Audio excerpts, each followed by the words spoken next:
আসলে কাউকে কোনো কিছু বলার নাই, আর কাউকে কিছু বইলেও বোঝানো যায় না। আপনি তাকে যতই বুঝাইতে চান, এমন মানুষের সাথে অনেক সময় আমাদের সংসার মানে আমাদের সারাটা, আমি আসলে হয়তো কথাগুলো গুছিয়ে বলতে পারতেছি না, কিন্তু যেটা বলতে চাইতেছি, এরকম লোকের সাথে আমাদের একটা সময় সারা জীবন থাকতে হয়, যে লোকদের কাজ কাম কোনো কিছুই আমাদের একদম পছন্দ না। হ্যাঁ, কিছু মানুষ আছে যাদেরকে আপনি একটু একটা ছেড়ে দুইটা কথা বলতে গেলেই তারা আপনাকে মারধর করতে আসে, ঠিক আছে? মানে সে ছেলে দেখে বা উনি ছেলে দেখে আপনার উপর টর্চার করতে পারে, আপনি একটা ছেড়ে দুইটা কথা বলে আপনাকে মারতে পারে, কিন্তু আপনি তো মেয়ে, আপনার শত রাগ হলেও না আপনি তারা কিচ্ছু করতে পারবেন না, কিছু বলতেও পারবেন না। হ্যাঁ, শুধুমাত্র এর জন্যই না অনেক সংসার অনেক সময় ভেঙে যায়, ঠিক আছে? এখন আমি কি বলবো, আমি এখানে আমার যেগুলো ভিতরে চলতেছে, আমার যেগুলো আমি সেইগুলো বলতেছি, কারণ আমার কারোর সাথে কোনো কথা শেয়ার করার নাই। তো আমি একমাত্র ইউটিউবে যেহেতু আমি টুকটাক ভিডিও ছাড়ি, তো আমি এখানেই আমার মনের কষ্টগুলো, আমার ভিতরে যেগুলো আছে সেগুলো আমি শেয়ার করি। হ্যাঁ, আর হচ্ছে যেটা বলতে চাইছিলাম যে ওই যে কথা আছে, অসুস্থ লোক নিয়ে সংসার করা যায়, খাওয়া যায়, বাট যেগুলো নাকি কুইরা গ্রামের বেশি যেটাকে বলে কুইরা, অলস টাইপের লোক, ওই ধরনের লোক নিয়ে কখনো সংসার করা যায় না। আপনি হাজব্যান্ড, ও কথায় আছে হাজব্যান্ড ওয়াইফের মতামত এক না থাকলে হাজব্যান্ড ওয়াইফের চিন্তা ভাবনা এক না থাকলে সেই সংসার কখনোই টিকে না। আমার চিন্তা ভাবনা একরকম, আর হয়তো আমার হাজব্যান্ডের চিন্তা ভাবনা একরকম। হ্যাঁ, আমি চাই কীভাবে সামনে ভালো থাকবো, কীভাবে বাচ্চা কাচ্চার জন্য বেশি কিছু করতে পারবো, কীভাবে আমি আমার বাচ্চা কাচ্চাকে ভালো রাখতে পারবো। একটা বাপ মা কী চায়, আমরা জীবনে যেটা না পাইছি সেটা যদি আমাদের বাচ্চা কাচ্চা পায়, এটাই তো চায় একটা বাপ মা।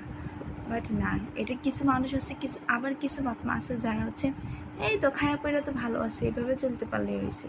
মানে তাদের কোনো মানে কি বলো, এটা কোনো চেষ্টা নাই যে সামনে আমাকে আরও ভালো থাকতে হবে, আমাকে আরও ভালো করতে হবে, এই ধরনের কোনো চেষ্টাই নাই। হ্যাঁ, তো আমি আসলে আপনাদেরকে ক্লিয়ার করে কিছুই বলতে পারতেছি না, বাট আপনারা হয়তো বুঝতে পারতেছেন আমি কেন ভিডিওতে এই ধরনের কথা বলতেছি। সামথিং হয়তো বা রং কিছু একটা আছে বা কিছু একটা হয়েছে বা চলতেছে।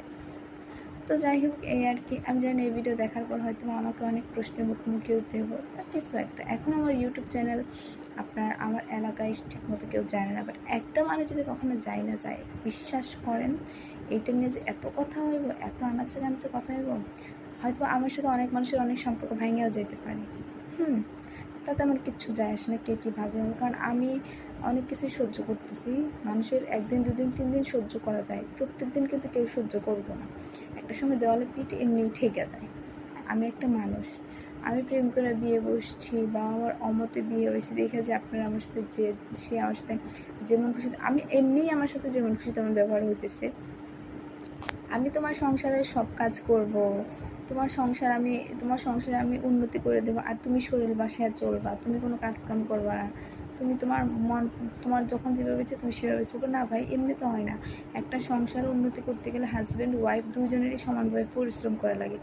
আমি তোমার বাড়ি দেখতেছি ঠিক আছে, কিন্তু তোমারও তো উচিত বাইরে তুমি ঠিকঠাক মতো কাজকাম করো। তুমি ঠিক মতো কাজ করবো না আর তোমার সব কিছু আমি করবো, আমার এত দায় পড়ে নাই। হ্যাঁ, আমি শুধুমাত্র আমাদের বাচ্চাদের কথা চিন্তা করে আমি এই পর্যন্ত আসছি। আমি অতীতের সব কিছু ভুলে গেছি।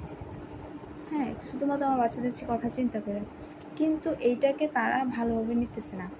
আর কথা আছে না, প্রত্যেকটা মানুষের চেঞ্জ হওয়ার পিছনে, বদলে যাওয়ার পিছনে কারো না কারো হাত থাকে, এটা যেন সবাই মাথায় রাখে।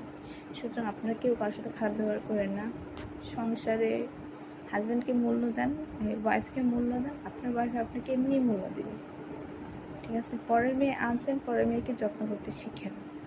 ব্যাস, সবাই ভালো থাকবেন।